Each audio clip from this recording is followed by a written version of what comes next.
नमस्कार। आज हम एक ऐसे सफर पर चलेंगे जहां हम शिव के ब्रह्मांडीय नृत्य के रहस्यों को खोलेंगे। एक ऐसा विषय जो हजारों साल पुरानी कला, आज के विज्ञान और गहरी आध्यात्मिकता को एक साथ जोड़ता है। तो सवाल ये उठता है कि आखिर ऐसा क्या है कि दुनिया की सबसे बड़ी पार्टिकल फिजिक्स लैब सर्न के ठीक बाहर एक प्राचीन हिंदू देवता शिव नटराज के रूप में नाच रहे हैं। ये एक ऐसा सवाल है जो हमें कला और विज्ञान के अजीब से रिश्ते पर सोचने पर मजबूर कर देता है। देखिए, सर्न में रखी उस मूर्ति का राज समझने के लिए हमें सबसे पहले खुद उस नृत्य के पीछे छिपे गहरे मतलब को समझना होगा। ये सिर्फ एक कलाकृति नहीं है, बल्कि ये ब्रह्मांड के काम करने के तरीके का एक प्राचीन नक्शा है। तो चलिए एक एक करके इन प्रतीकों को समझते हैं। सबसे पहले है डमरू। शिव के हाथ में जो ये डमरू है ना, ये ब्रह्मांड की पहली आवाज ओम का प्रतीक है। ये वही पहली धुन है, वो वाइब्रेशन है जिससे सब कुछ शुरू हुआ। शिव के चारों ओर जो ये आग का घेरा है, ये ब्रह्मांड के कभी ना खत्म होने वाले चक्र को दिखाता है। बनना, बने रहना और फिर बदल जाना।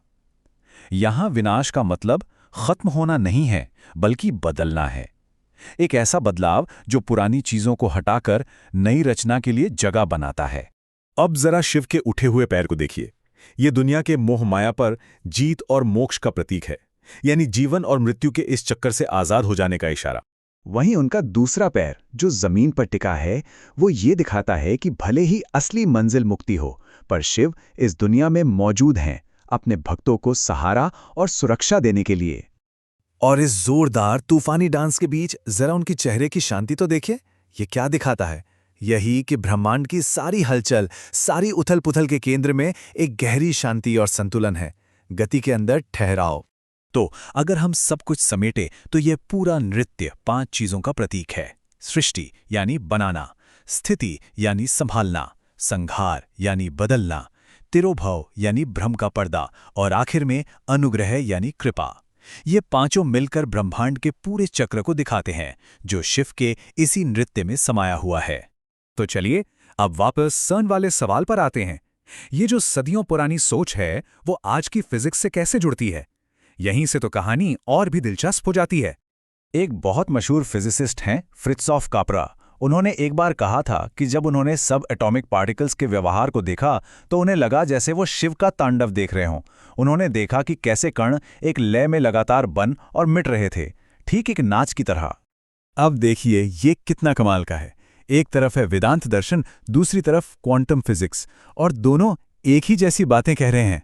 वेदांत कहता है कि दुनिया माया है, यानी हमेशा बदल रही है। क्वांटम फिजिक्स भी यही कहती है कि पदार्थ कभी स्थिर नहीं होता। दोनों ही ये मानते हैं कि बनना और मिटना ये एक ही सिक्के के दो पहलू हैं। और यहीं पर एक बहुत बड़ी गुत्थी है। विज्ञान बिग बैंग के बाद क्या हुआ ये तो सब बता सकता है, लेकिन ठीक उस पल में क्या हुआ जब सब कुछ शुरू हुआ, जिसे T0 कहते हैं, वहां आके सारे नियम, सारे समीकरण फेल हो जाते हैं। तो ये मूर्ति शायद वैज्ञानिकों को यही याद दिलाती है कि ये ब्रह्मांड सिर्फ हिसाब किताब से नहीं चलता, इसमें एक लय है, एक रहस्य है। तो अभी तक हमने बात की फिलॉसफी और साइंस की, पर अब चलिए इस ब्रह्मांडीय लय को जीने की, उसे महसूस करने की बात करते हैं। और वो अनुभव है महाशिवरात्रि का त्योहार। अब सवाल ये है कि ये रात इतनी खास क्यों है? इसके पीछे कई कहानियां हैं। कहते हैं कि इसी रात शिव और पार्वती का दिव्य विवाह हुआ था। यही वो रात है जब शिव पहली बार एक अनंत अग्निस्तंभ यानी ज्योतिर्लिंग के रूप में प्रकट हुए। और यही वो रात भी है जब उन्होंने सृष्टि को बचाने के लिए जहर पी लिया था। अच्छा, एक बात और, शिवरात्रि तो हर महीने आती है, फिर इसे महाशिवरात्रि क्यों कहते हैं? फर्क साफ है।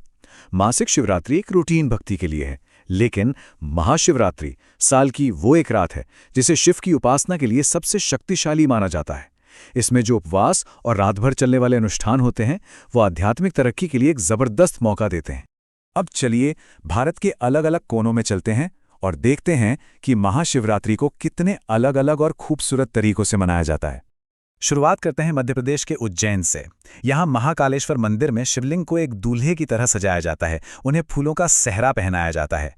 ये शिव और पार्वती के दिव्य विवाह का बहुत ही जीवंत जश्न है। आप चलते हैं ओडिशा। यहाँ के लिंगराज मंदिर में आधी रात को एक बहुत बड़ा दिया, जिसे महादीप कहते हैं, मंदिर के सबसे ऊंचे शिखर पर ले जाया जाता है। ये नज़ारा देखने लायक होता है और ये हजारों भक्तों के लिए अपना उपवास तोड़ने का इशारा होता है।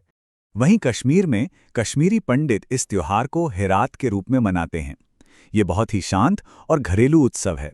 इसमें मंदिरों की भीड़भाड़ नहीं होती, बल्कि परिवार घर पर ही अखरोट और पानी से भरे मिट्टी के बर्तनों की पूजा करते हैं, जो शिव और शक्ति के प्रतीक हैं। और फिर इसका एक बिल्कुल आधुनिक रूप भी है। कोयम्बटूर के ईशा योग केंद्र में लाखों लोग इकट्ठा होते हैं और पूरी रात ध्यान, संगीत और नृत्य के जरिए इस अनुभव में डूब जाते हैं।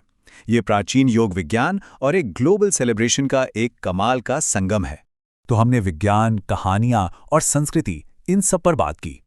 अब इन सभी धागों को एक साथ जोड़ते हैं और समझते हैं कि इस रात का असल आध्यात्मिक मतलब क्या है।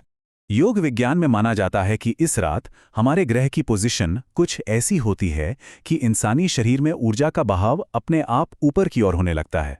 इसीलिए इस रात जागने और रीढ़ की हड्डी को सीधा रखने की सलाह दी जाती है, ताकि इस प्राकृतिक ऊर्जा का पूरा फायदा उठाया जा सके। और आखिर में सबसे गहरी बात यह है कि शिव सिर्फ एक देवता का नाम नहीं है। इसका असली मतलब है वो जो नहीं है, वो विशाल शून्यता, वो खालीपन जिसमें ये पूरी कायनात बनी है। जैसा कि सद्गुरु कहते हैं, शिव वो खालीपन है जिसकी गोद में सारी सृष्टि हुई है। तो ये ब्रह्मांडीय नृत्य, ये कॉस्मिक डांस लगातार चल रहा है, एटम के अंदर, गैलेक्सीज के पार और हमारे खुद के अंदर भी। तो सवाल ये है कि क्या हम बस इसके दर्शक हैं या हम खुद ही ये नृत्य हैं? इसी सवाल के साथ मैं आपको छोड़े जा रहा हूं।